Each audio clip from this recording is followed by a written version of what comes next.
माता की, भारत माता की।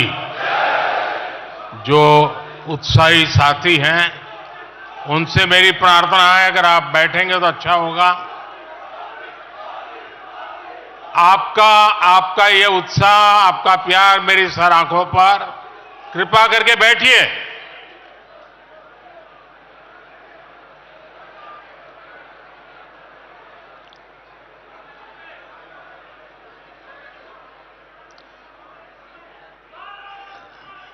थोड़ी जगह कम पड़ रही है, मेरी सबसे प्रार्थना है, भले नीचे बैठना पड़े लेकिन अगर आप बैठेंगे तो अच्छा होगा।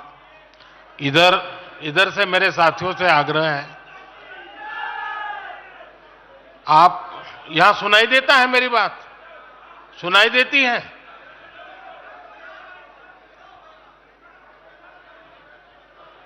जरा प्रबंधक उस तरफ देखे भाई। जगह नहीं है तो कृपा करके आप कहीं पर भी नीचे बैठ जाइए।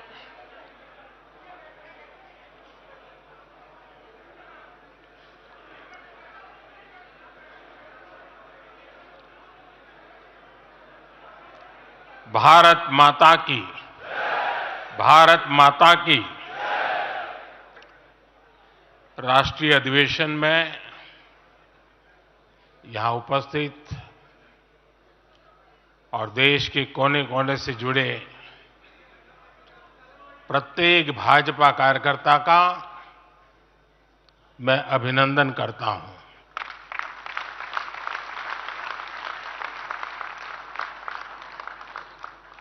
भाजपा का कार्यकर्ता साल के हर दिन 24 घंटे देश की सेवा के लिए कुछ न कुछ करता ही रहता है।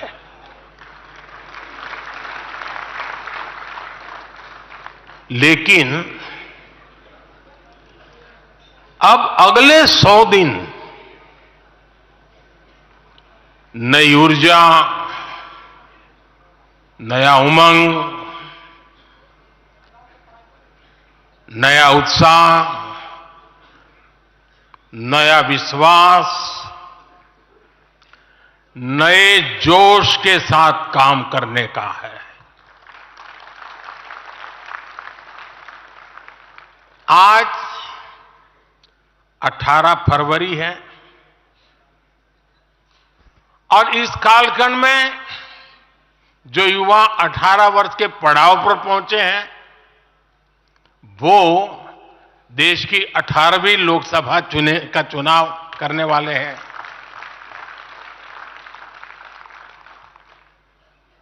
अगले 100 दिन हम सबको जुट जाना है, हर नए वोटर तक पहुंचना है, हर लाभार्थी तक पहुंचना है, हर वर्ग, हर समाज, हर पंथ, परंपरा, सब लोगों के पास पहुंचना है। हमें सबका विश्वास हासिल करना है। और जब सबका प्रयास होगा तो देश की सेवा के लिए सबसे ज्यादा सीटें भी बीजेपी को ही मिलेगी।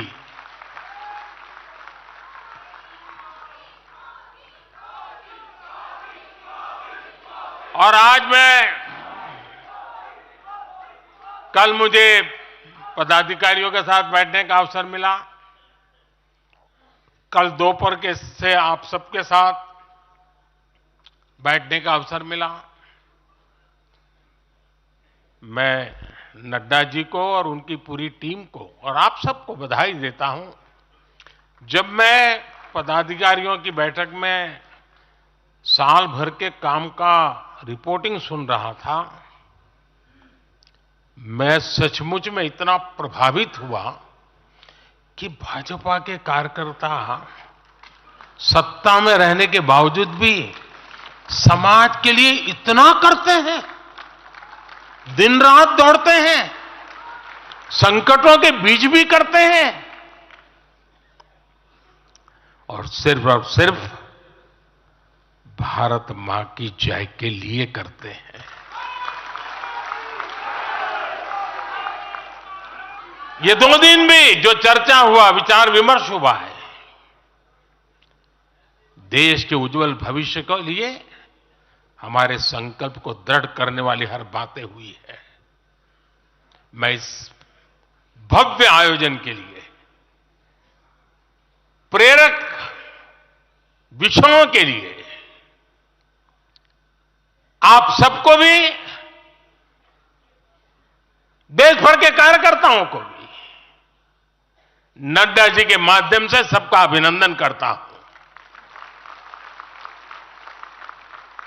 साथियों, आज मैं समस्त देशवासियों की तरफ से संत शिरोमणि आचार्य श्री 108 पूज्य विद्यासागर जी महाराज को श्रद्धापूर्वक, आदरपूर्वक नमन करते हुए श्रद्धांजलि देता हूं। उनके संलेखन समाधिस्थ होने की सूचना मिलने के बाद उनके अनुयायी शोक में हैं, हम सभी शोक में हैं और मेरे लिए तो यह एक व्यक्तिगत क्षति जैसा है। वर्षों तक मुझे व्यक्तिगत रूप से अनेक बार उनसे मिलने का, उनके दर्शन करने का, उनके मार्गदर्शन प्राप्त करने का अवसर मिला है। कुछ ही महीने पहले ऐसा ही मन कर गया था, मेरे प्रवास कार्यक्रम को बदल करके बहुत सुबह सुबह मैं उनके पास पहुंच गया था। तब पता नहीं था कि मैं दोबारा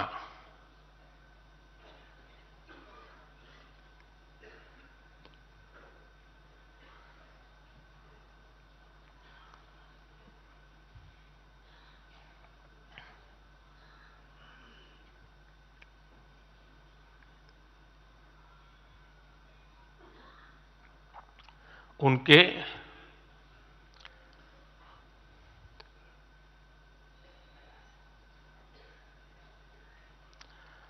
दर्शन नहीं कर पाऊंगा।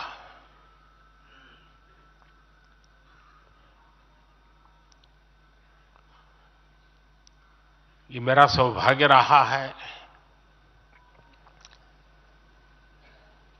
कि पिछले 50 से भी ज्यादा वर्षों से मुझे देश के गणमान्य आध्यात्मिक मूर्तियों के निकट रहने का, उनके आशीर्वाद पाने का अवसर रहा है और इसलिए मैं उस आध्यात्मिक जगत की उस शक्ति को भलीभांति जानता हूं, समझता हूं, अनुभव करता हूं। आपको सुनकर के आश्चर्य होगा कि वे तो दिगंबर परंपरा से थे। उनका जीवन कैसा होता है हम जानते हैं, लेकिन शायद ही कोई ऐसी महत्वपूर्ण घटना ऐसी नहीं होगी या मेरी तरफ से कुछ महत्वपूर्ण किसी काम में मेरा संबंध आया हो, 24 घंटे के भीतर भीतर उसका एनालिसिस करके मुझे उनका संदेश आता था। यानी कितने जागरूक थे।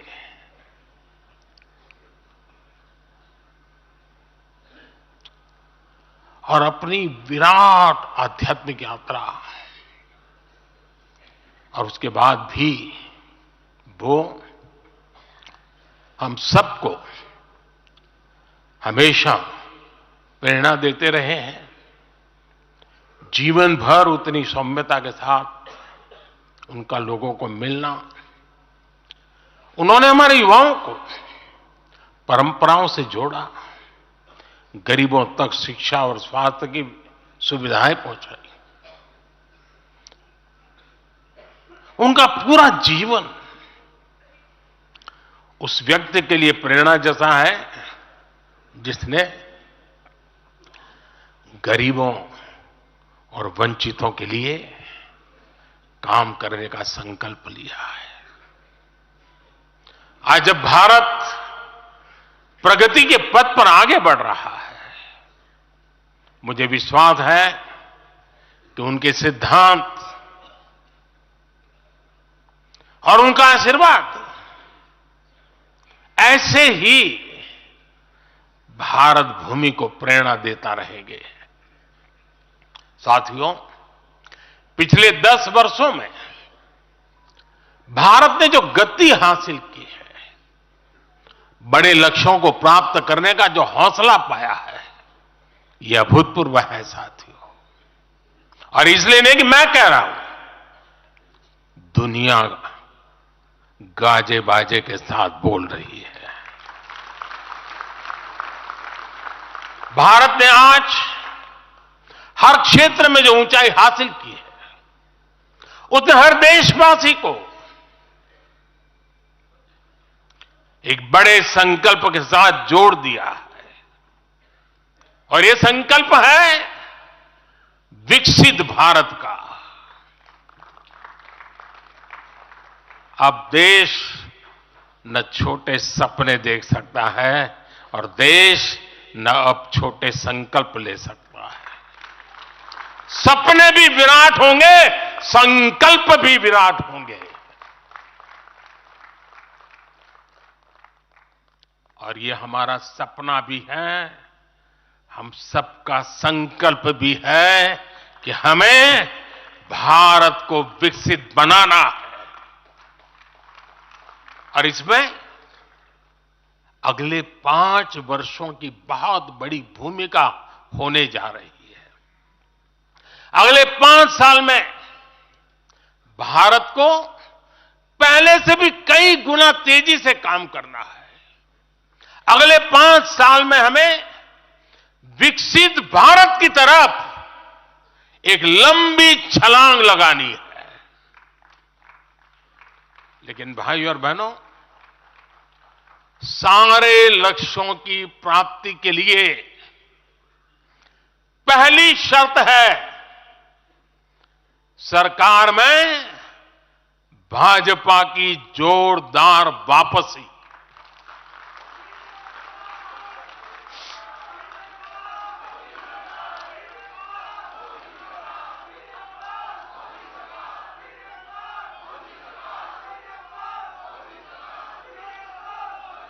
आज विपक्ष के नेता भी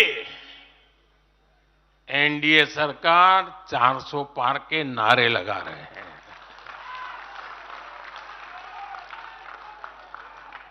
और एनडीए को 400 पार कराने के लिए भाजपा को 370 का माइलस्टोन पार करना ही होगा।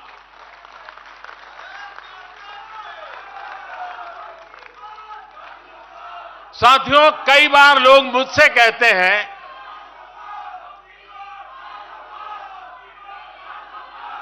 मुझे कहते रहते कि अरे मोदी जी, आपने इतना तो सब कुछ क्या कर लिया, जो बड़े बड़े संकल्प आपने लिए वो तो पूरे कर लिए, अब क्यों इतनी भागदौड़ करनी।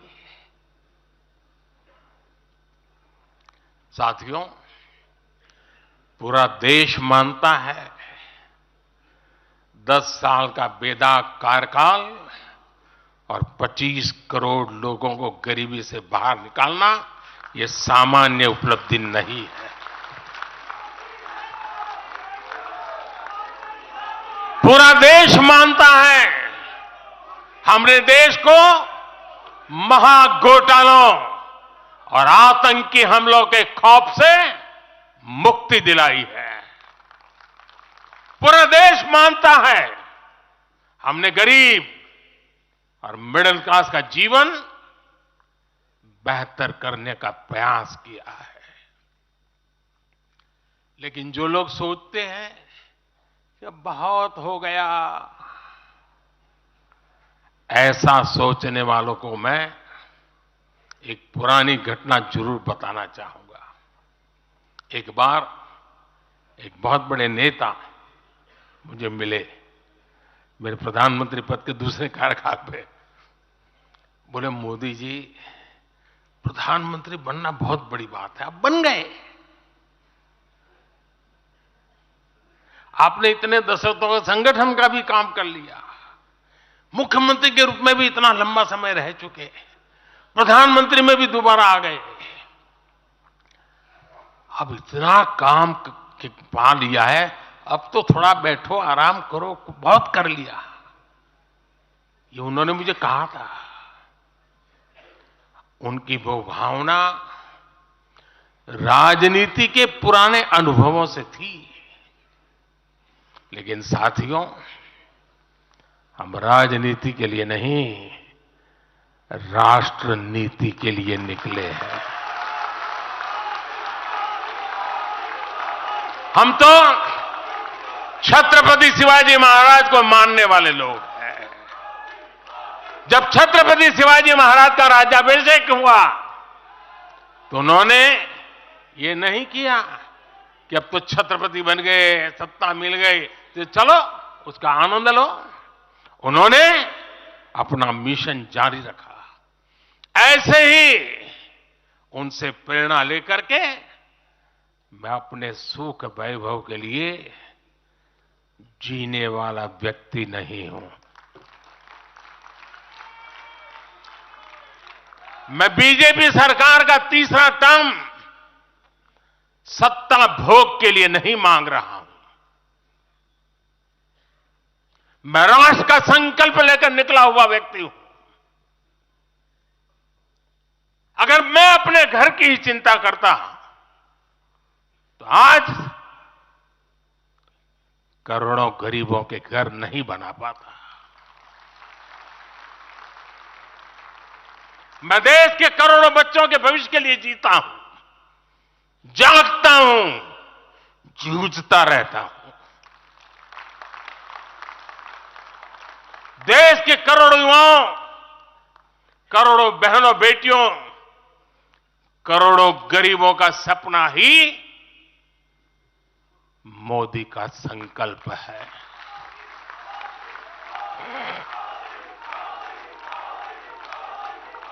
और इस संकल्प की पूर्ति के लिए ही हम सब सेवा भाव से दिन रात एक कर रहे हैं।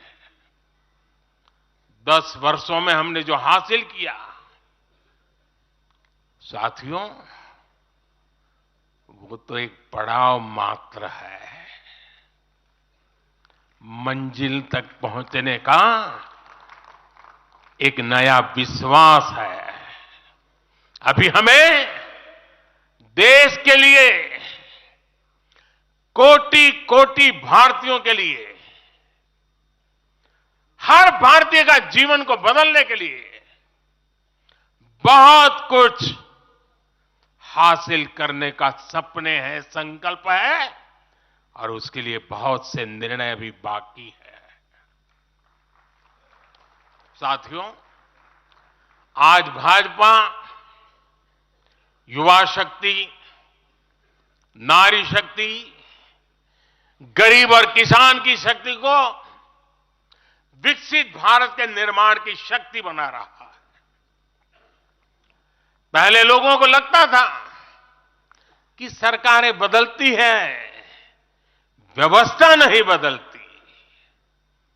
हमने सच्चे अर्थ में सामाजिक न्याय की भावना से हर व्यवस्था को पुरानी सोच, पुरानी अप्रोच से बाहर निकाला।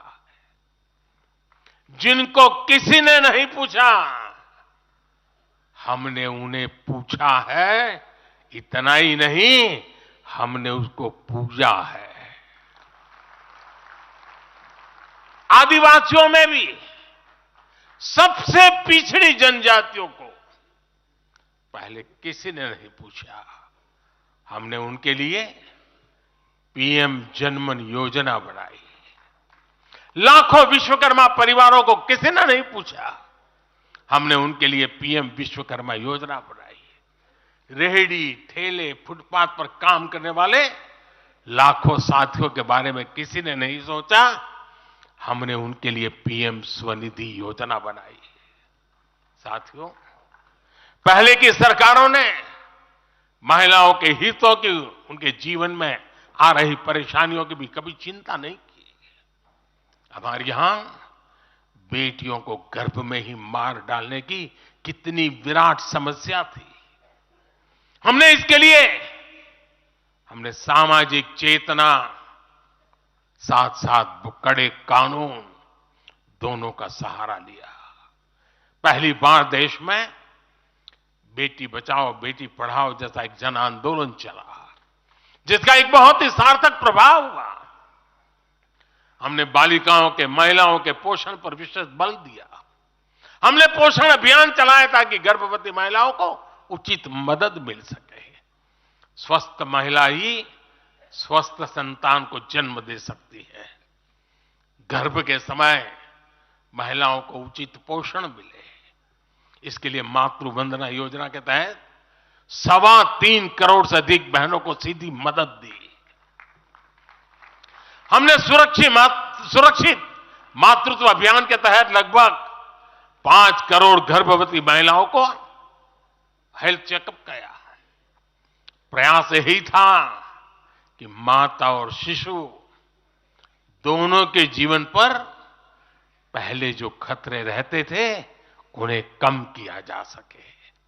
2014 से पहले महिला सुरक्षा को लेकर कितनी चिंताएं होती थी। हर कोई चिंतित रहता था। हमने रेप, बलात्कार ऐसे अपराधों को, संगीन अपराधों में फांसी की सजा सुनिश्चित की। ऐसे मामलों का तेजी से निपटारा हो, इसके लिए भी विशेष व्यवस्थाएं बनाई। साथियों, मैं देश का पहला प्रधानमंत्री हूं जिसने शौचालय जैसे विषय को लाल किले से उठाया। मैं देश का पहला प्रधानमंत्री हूं जिसने महिलाओं के खिलाफ अपशब्दों पर लाल किले से नाराजगी व्यक्त की थी। नारी गरिमा, नारी सम्मान हमारे लिए सर्वोपरि है। मुझे गर्व है कि पिछले 10 वर्षों में भाजपा सरकार ने महिलाओं का जीवन आसान बनाने के लिए अनेक कदम उठाए हैं। हमने 10 करोड़ उज्ज्वला गैस कनेक्शन दिया। हमने 4 करोड़ घर बनवाए, जिनमें 3 करोड़ से ज्यादा घर महिलाओं के नाम रजिस्टर हुए। हमने महिलाओं के नाम 3 करोड़ से ज्यादा घर रजिस्टर करवाकर उनको घर की मालकिन बनाया। हमने 10 करोड़ परिवारों की बहनों को पहली बार नल से जल दिया। हमने 12 करोड़ परिवारों की बहनों को टॉयलेट दिया। और टॉयलेट वो 4 दीवारी नहीं है, इज्जत घर है। हमने 1 रुपए में सुविधा सैनिटरी पैड्स की योजना शुरू की। हमने 25 करोड़ से ज्यादा महिलाओं के बैंक अकाउंट खोले। हमने 30 करोड़ से अधिक मुद्रा लोन महिला लाभार्थियों को दिए। साथियों, बहनों को आर्थिक रूप से सशक्त करने के लिए, बेटियों को नौकरी करने में आसानी हो, इसके लिए हमने अनेक कदम उठाए। हमने सेल्फ हेल्प ग्रुप से 10 करोड़ बहनों को जोड़ा। हमने 1 करोड़ बहनों को लखपति दीदी बनाया। खादी को जो फिर से नया जीवन मिला है, उसका फायदा भी सबसे अधिक गांव की बहनों को ही हुआ है। हमने प्रेगनेंसी लीव को बढ़ाकर 26 हफ्ते किया। पहले फैक्ट्रियों में या दूसरी जगहों पर महिलाओं को नाइट शिफ्ट में काम करने के लिए अनेक अड़चनें थी। हमने श्रम कानूनों में सुधार करके उनको भी दूर किया। हमने पैरामिलिट्री फोर्सेस में महिलाओं की भर्ती 2 गुने से अधिक की। हमने सेनाओं के अग्रणी मोर्चों में महिलाओं की तैनाती को सुनिश्चित किया। हमने सैनिक स्कूलों और मिलिट्री एकेडमी के दरवाजे बेटियों के लिए खोल दिए। साथियों, इस बार 26 जनवरी को कर्तव्य पथ भारत की नारी शक्ति से पूरे देश को प्रेरणा दे रहा था। साथियों, आने वाले समय में हमारी माताओं, बहनों, बेटियों के लिए अवसर ही अवसर आने वाले हैं। मिशन शक्ति से देश में नारी शक्ति की सुरक्षा और सशक्तिकरण का संपूर्ण इकोसिस्टम बनेगा। अब 15,000 महिला सेल्फ हेल्प ग्रुप को ड्रोन मिलेंगे।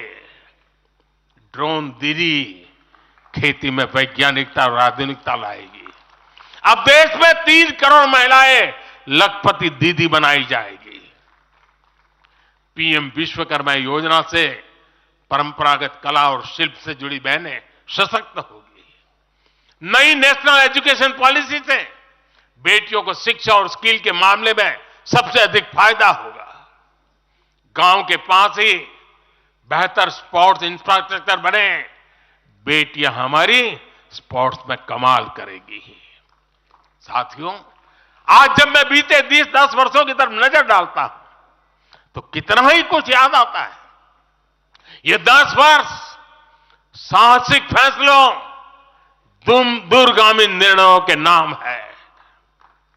जो काम सदियों से लटके थे, हमने उनका समाधान करने का साहस करके दिखाया है। अयोध्या में भव्य राम मंदिर का निर्माण करके हमने 5 सदियों का इंतजार खत्म किया है।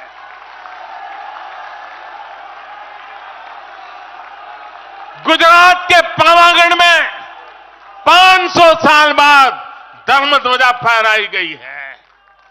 7 दशक बाद हमने करतारपुर साहब राहदारी खोली है। 7 दशक के इंतजार बाद देश को आर्टिकल 370 से मुक्ति मिली है। लगभग 6 दशक बाद राजपथ कर्तव्य पथ के नए स्वरूप में सामने आया है। 4 दशक बाद आखिरकार 1 रैंक 1 पेंशन की मांग पूरी हुई है। 3 दशक बाद आखिरकार देश को नई राष्ट्रीय शिक्षा नीति मिली है। 3 दशक बाद आखिरकार लोकसभा और विधानसभा में महिलाओं को आरक्षण मिला है। 3 तलाक की बुराई के लिए विरुद्ध कड़ा कानून बनाने का साहस भी हमने दिखाया है। दशकों से नए संसद भवन की जरूरत महसूस हो रही थी, उसे हमने ही पूरा किया।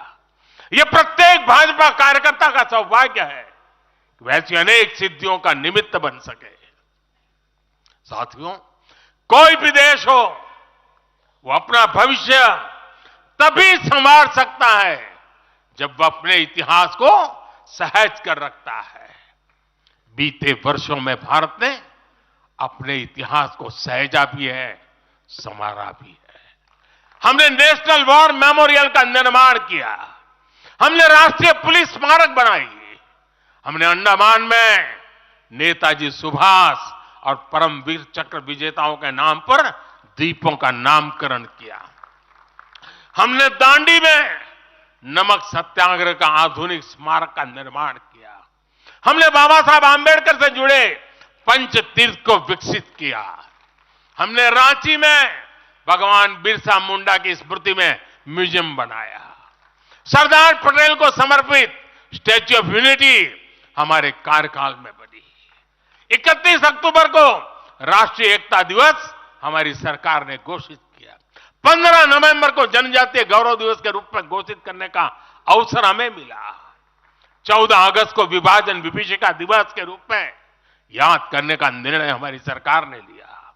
26 दिसंबर को हमने साहिबजादों की स्मृति में वीर बाल दिवस घोषित किया।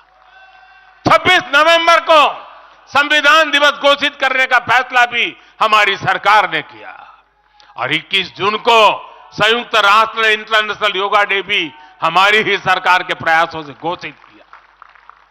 साथियों, विपक्ष के हमारे दल भले ही योजनाओं को पूरा करना न जानते हो, लेकिन झूठे वादे करने में इनका कोई जवाब नहीं रहा है। बावजूद इसके आज एक वायदा करने से ये सारे राजनीतिक दल घबराते हैं। एक भी राजनीतिक दल के मुंह से नहीं सुना होगा आपने। जो वायदा हम कर रहे हैं ना, इसका जिक्र तक करने का उनमें सामर्थ्य नहीं है।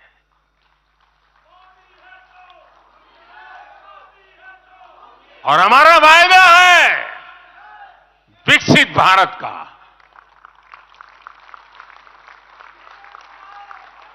इन लोगों ने स्वीकार कर लिया है कि ये लोग भारत को विकसित नहीं बना सकते। सिर्फ और सिर्फ बीजेपी ही ऐसी पार्टी है, एनडीए ही ऐसा एक गठ है जिसने इसका सपना देखा है। हम मिशन मोड पर भारत को 2047 तक देश जब आजादी के 100 साल मनाएगा, हम भारत को विकसित देश बनाने के लिए काम कर रहे हैं। हमने तीसरे टर्म में भारत को दुनिया की तीसरी बड़ी आर्थिक ताकत बनाने का संकल्प लिया है और ये मोदी की गारंटी है।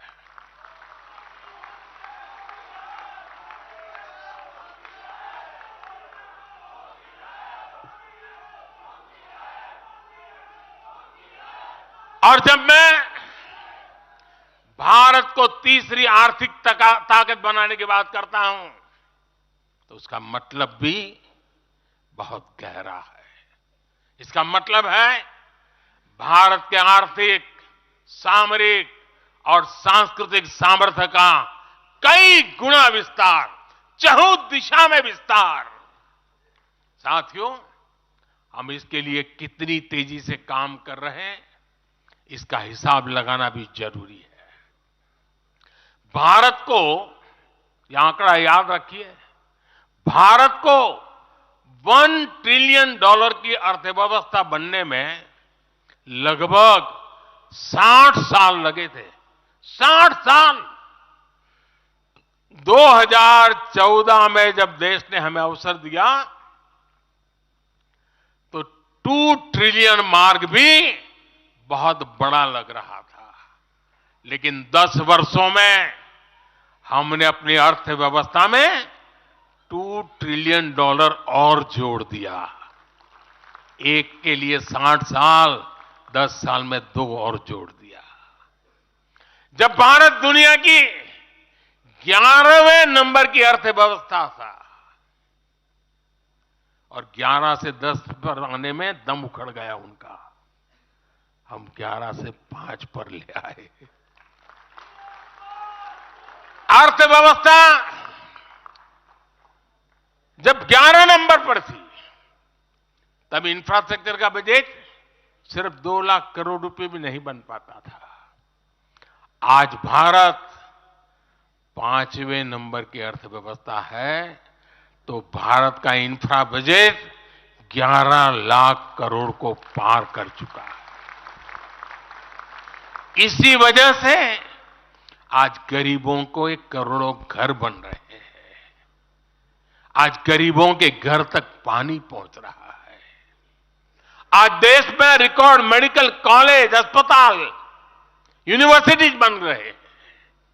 गांव तक की सड़कें बन रही हैं। जब भारत दुनिया की टॉप 3 अर्थव्यवस्थाओं में आएगा तो आप कल्पना कर सकते हैं कि विकास कार्यों के लिए हमारे पास कितनी ज्यादा पूंजी होगी।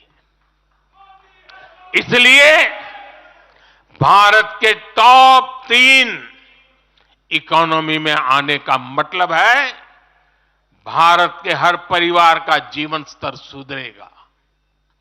भारत के हर परिवार की आय बहुत अधिक बढ़ जाएगी। भारत का पब्लिक ट्रांसपोर्ट और आधुनिक बनेगा। भारत में रोजगार के लिए नए सेक्टर खुलेंगे, रोजगार के और ज्यादा मौके मिलेंगे। भारत के युवाओं को भारत में ही फंडिंग के ज्यादा से ज्यादा अवसर आएंगे।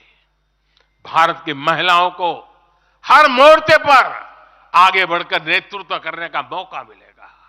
हमारे किसान लेटेस्ट टेक्नोलॉजी से जुड़कर काम करेंगे। कृषि उत्पाद में वैल्यू एडिशन करेंगे। लोगों की जीवन बेहतर बनाने के लिए देश में पर्याप्त संसाधन और आवश्यक व्यवस्थाएं मौजूद होगी।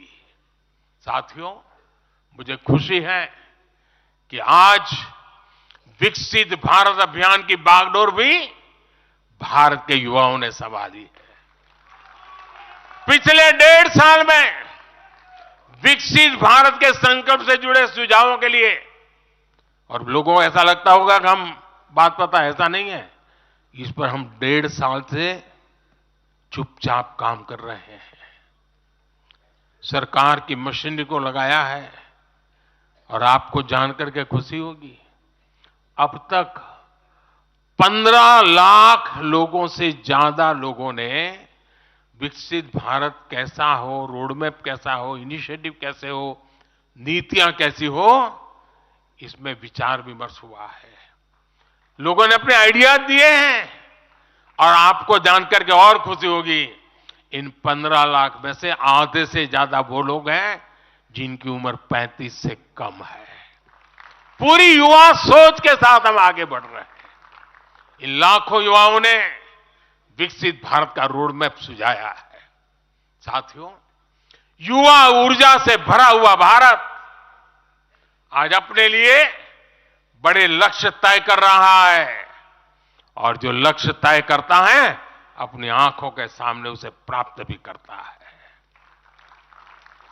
हम 2029 में 2029 में भारत में यूथ ओलंपिक के लिए तैयारी कर रहे हैं। हम 2036 में भारत ओलंपिक खेलों की मेजबानी करें, इसके लिए काम कर रहे हैं। हम 2030 तक हमारी रेलवे को नेट जीरो टारगेट पर ला करके कार्बन मुक्त करने की दिशा में काम कर रहे हैं।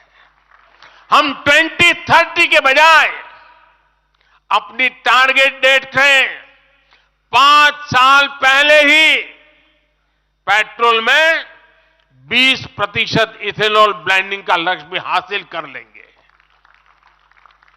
भारत 2070 तक नेट जीरो के लक्ष्य को हासिल करने के लिए भी नीतियां बना रहा है।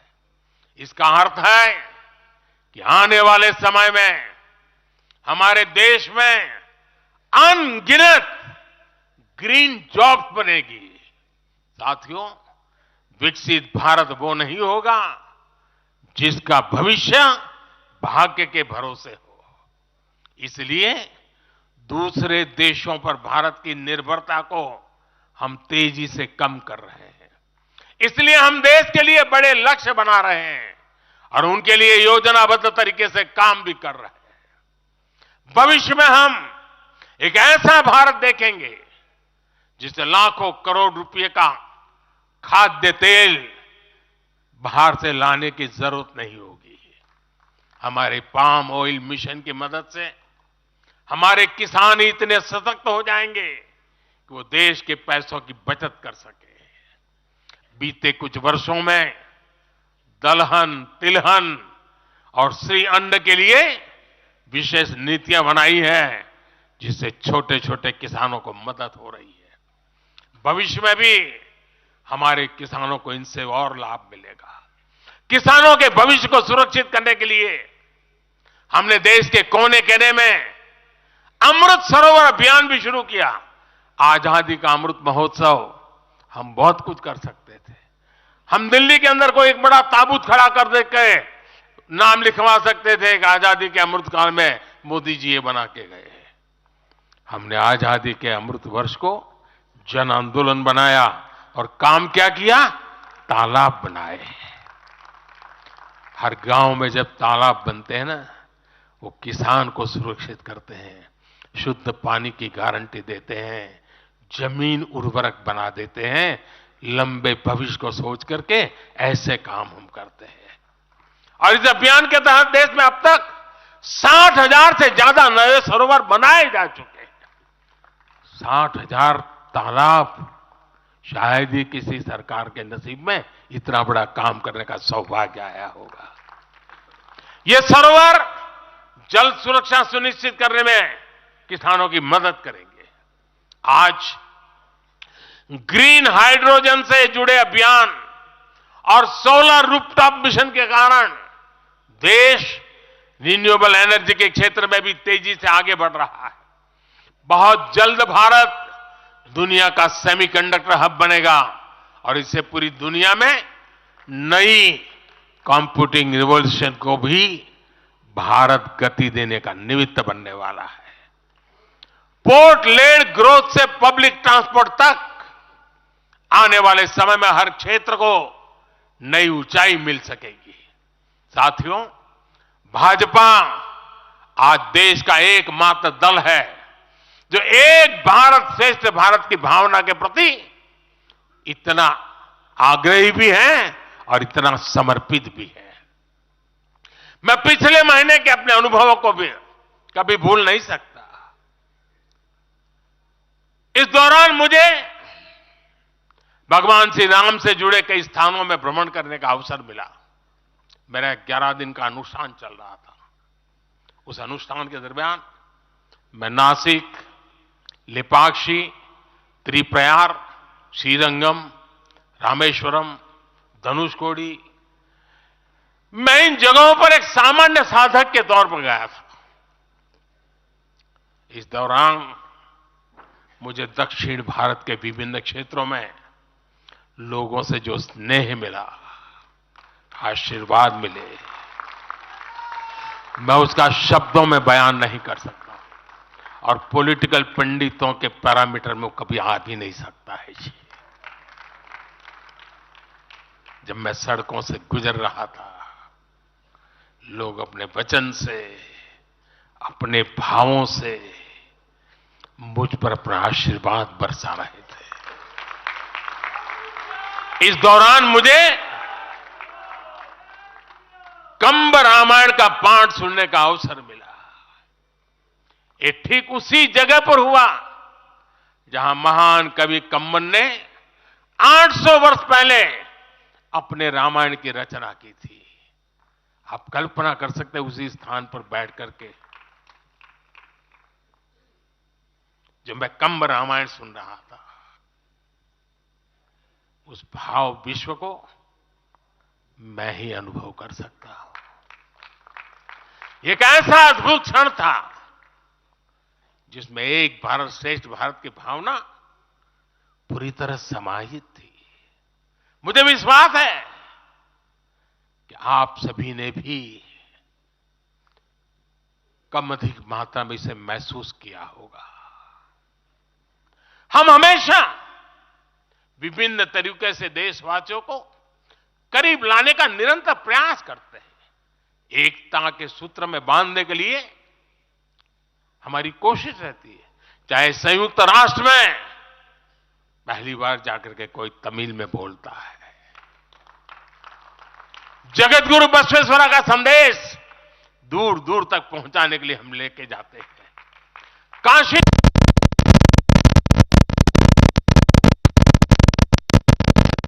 हो या फिर बीएचयू में सुब्रमण्यम भारती के नाम पर चेयर की स्थापना हो, हम G20 करते हैं तो भी देश के कोने कोने में जाकर के करते हैं। हम विश्व के मेहमान आते हैं तो दिल्ली को इस देश नहीं मानते, हम हर राज्य में लेकर के जाते हैं। हमारे राजभवनों में हर राज्यों के स्थापना दिवस बनाए जाते हैं। कोई भी राज्य भवन होगा, नागालैंड का भी वहां स्थापना दिवस मनाया जाएगा और गुजरात का भी मनाया जाएगा, महाराष्ट्र का भी मनाया जाएगा, गोवा का भी मनाया जाएगा। हर राजभवन में राष्ट्रीय एकता का एक प्रकार से उत्सव बना दिया जाता है। हम अपनी विविधता को सेलिब्रेट करते हैं। एक भारत श्रेष्ठ भारत की भावना हमारे दिल के बहुत करीब है। इसे मजबूत बनाने के लिए हम काम करते हैं। साथियों, एक भारत श्रेष्ठ भारत की भावना हमारी गवर्नेंस में भी दिखाती है। हर क्षेत्र के विकास पर हमारा पूरा फोकस है। नॉर्थ ईस्ट का उदाहरण आपके सामने है। पहले की सरकारों में नॉर्थ ईस्ट को पूरी तरह अनदेखा कर दिया गया क्योंकि पार्लियामेंट की सीटें कम है, उनका इंटरेस्ट नहीं था। हम वोट और सीटों के हिसाब से काम नहीं करते, मेरे लिए तो मेरे देश का हर कोना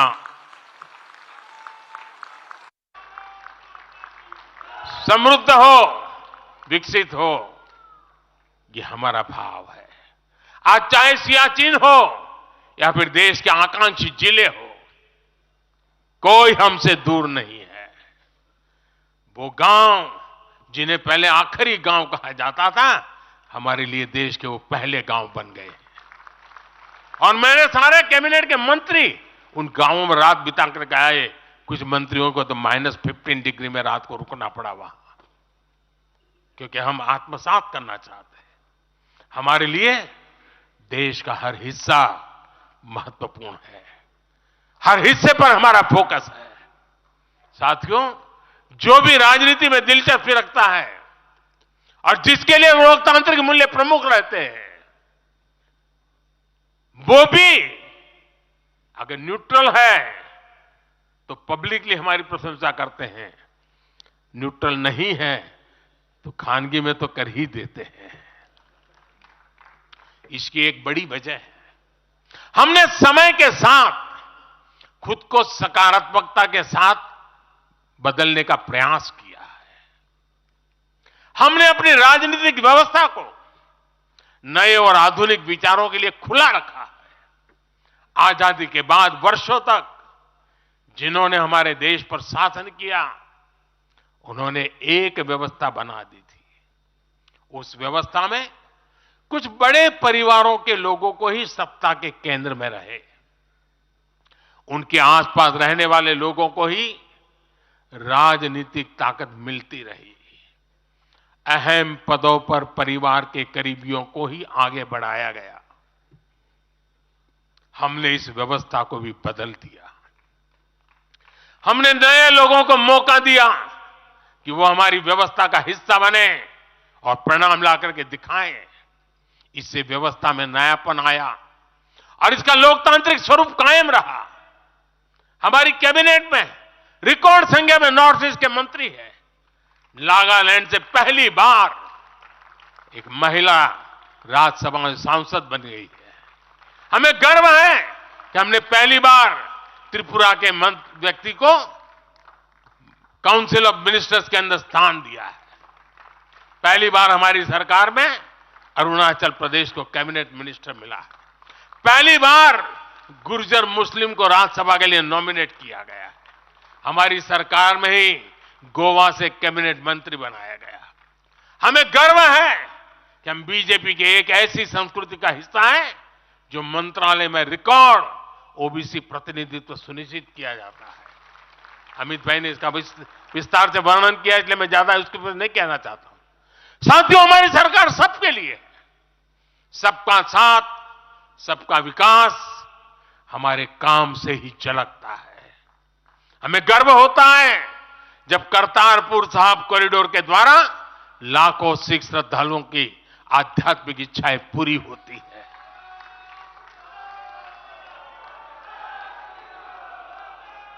अब कल्पना कीजिए, 70 साल तक भारत की सीमा में रह करके हमारे सिख पंथ के अनुयायी दूरबीन से पाकिस्तान के अंदर करतारपुर साहिब के दर्शन करते थे। हमने रास्ते खोल दिए दोस्तों। अब वो स्थिति बदल गई है। हमने लंगर की वस्तुओं से जीएसटी भी हटा दिया।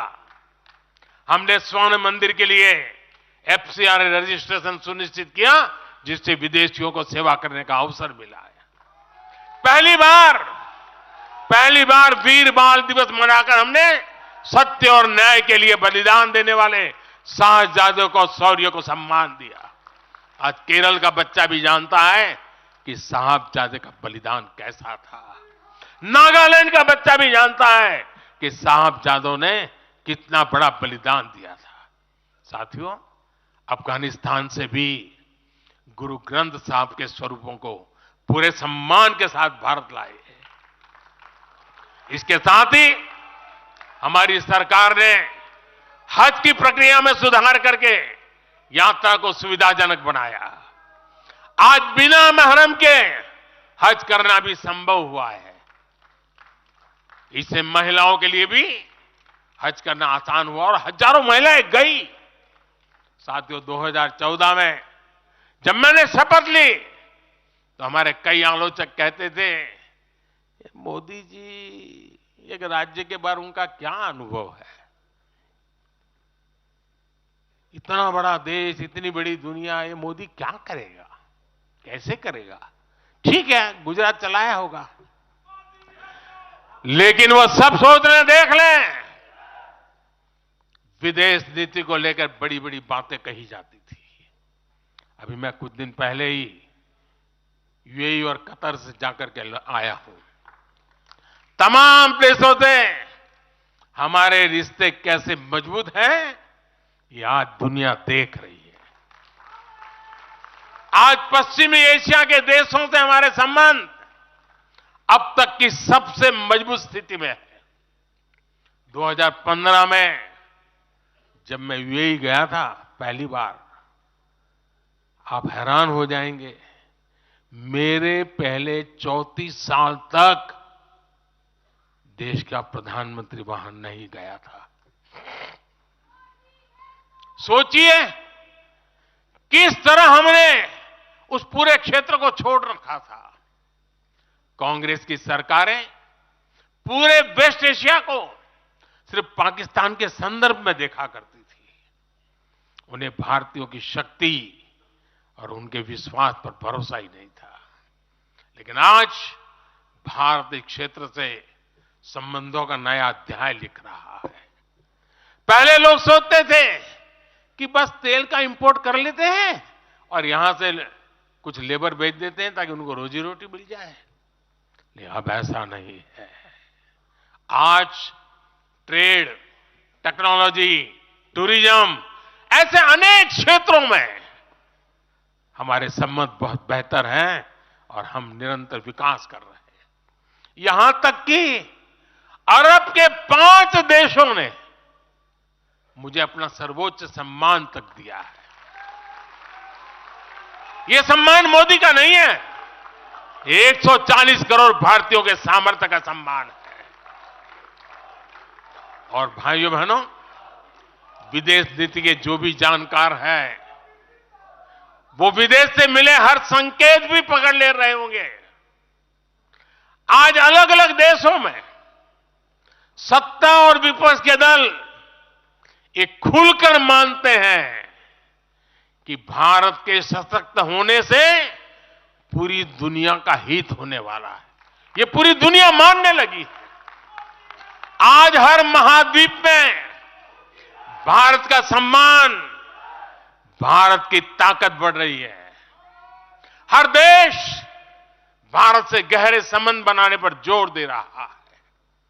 और इन सब के बीच कोई देश हमारी सरकार से बातचीत के लिए, आप जानकर के हैरान होंगे, अभी तो चुनाव बाकी है, लेकिन मेरे पास जुलाई, अगस्त, सितंबर के डेट पड़े हुए निमंत्रण दे करके। इसका अर्थ क्या है? इसका अर्थ है कि दुनिया के विभिन्न देश भी बीजेपी की सरकार की वापसी को लेकर पूरी तरह आश्वस्त है। वो भी जानते हैं, दुनिया का हर देश जानता है, दुनिया की हर शक्ति जानती है, आएगा तो साथियों, कांग्रेस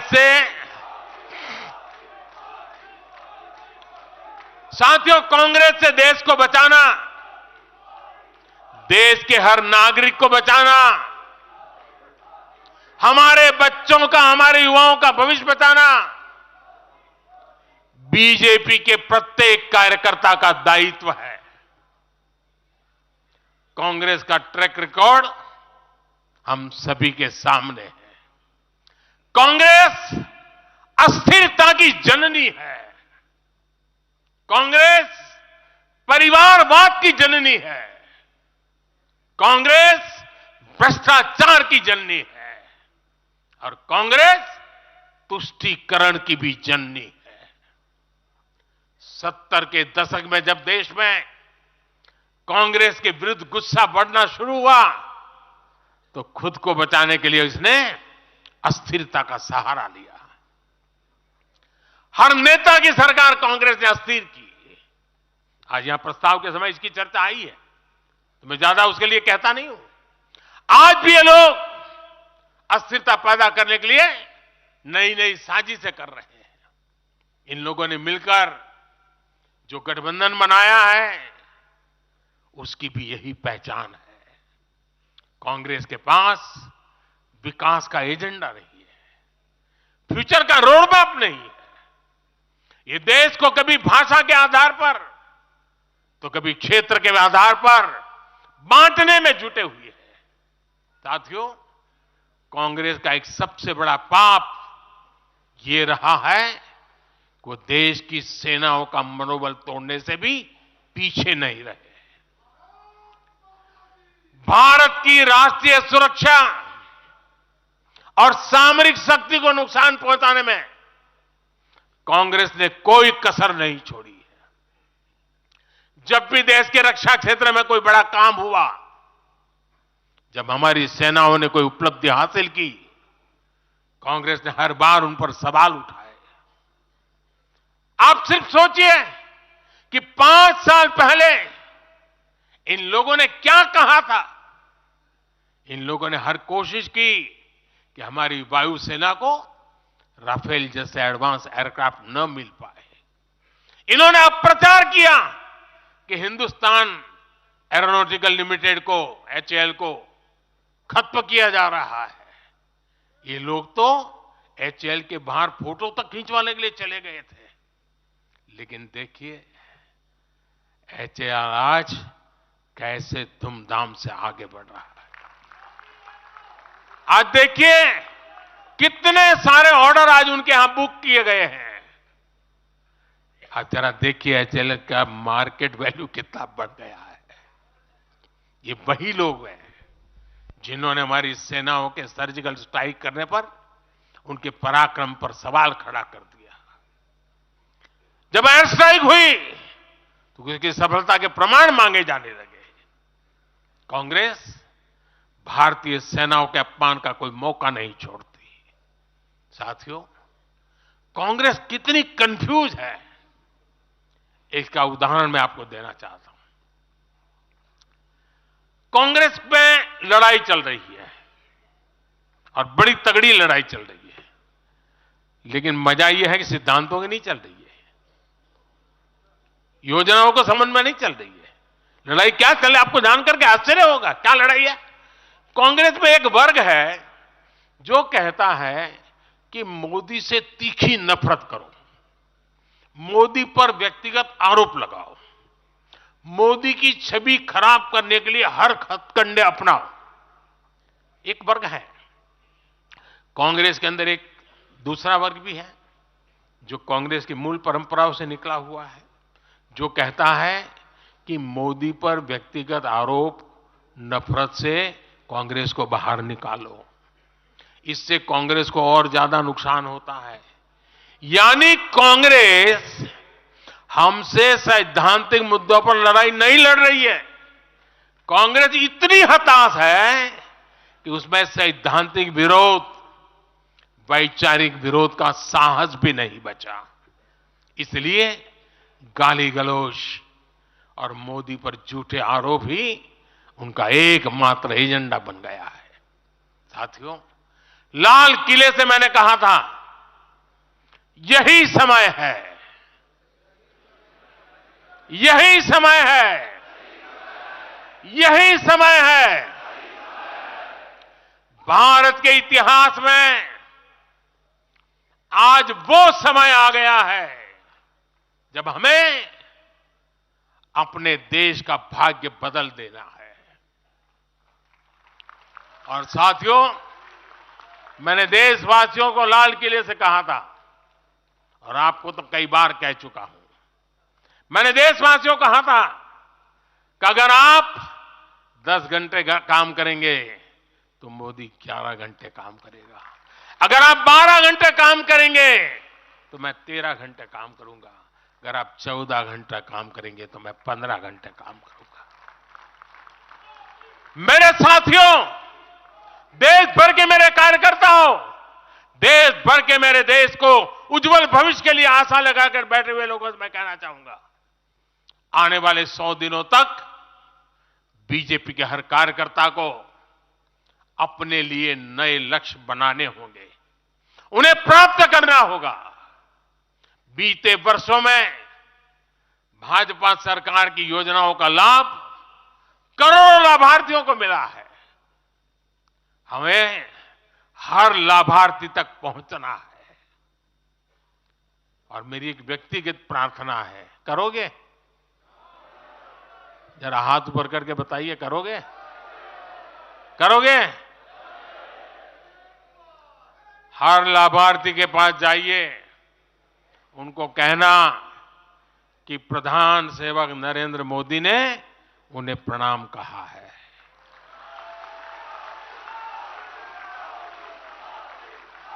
और इसमें आपको नमो ऐप से भी बहुत मदद मिलेगी। आप नमो ऐप के जरिए मेरा प्रणाम और मेरी चिट्ठी उन लाभार्थियों तक जरूर पहुंचाएंगे।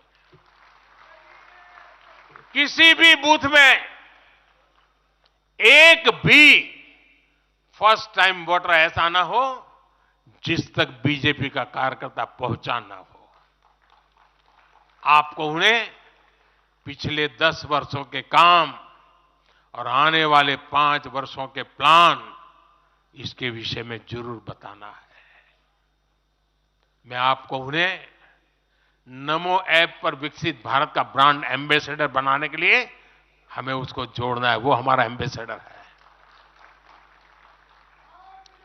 मतदान के दिन इन सभी मतदाताओं को बूथ पर लाकर हमें कमल निशान पर मतदान करवाना है और जहां एनडीए के साथी हो उनके निशान पर मतदान करवाना है।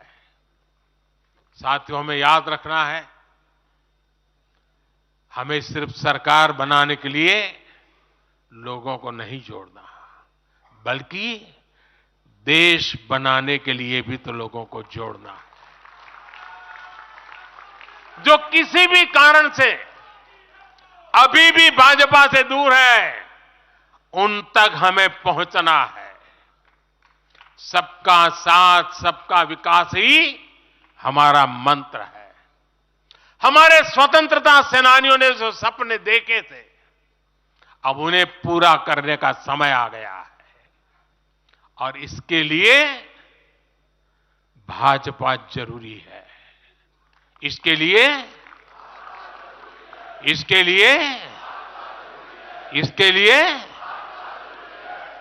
लिए भाजपा सरकार जरूरी है। आज देश की जनता कह रही है, भ्रष्टाचार पर सख्त कार्रवाई होती रहे, इसलिए महंगाई पर लगाम लगी रहे, इसलिए देश के दुश्मनों में डर बना रहे, इसलिए निवेश और नौकरी के अवसर बढ़ते रहे, इसलिए भारत तीसरी बड़ी सबसे आर्थिक ताकत बने, इसके लिए भारत में तेजी से इंफ्रास्ट्रक्चर का निर्माण हो, इसलिए आत्मनिर्भर भारत अभियान सफल हो, इसलिए करोड़ों भारतीयों को मुफ्त राशन मिलता रहे, इसलिए किसानों को सम्मान निधि मिलती रहे, 100% लाभार्थी तक तेजी से लाभ पहुंचे, इसलिए साथियों, आप यहां से एक नए संकल्प के साथ अपने क्षेत्र में जाएं। अब की बार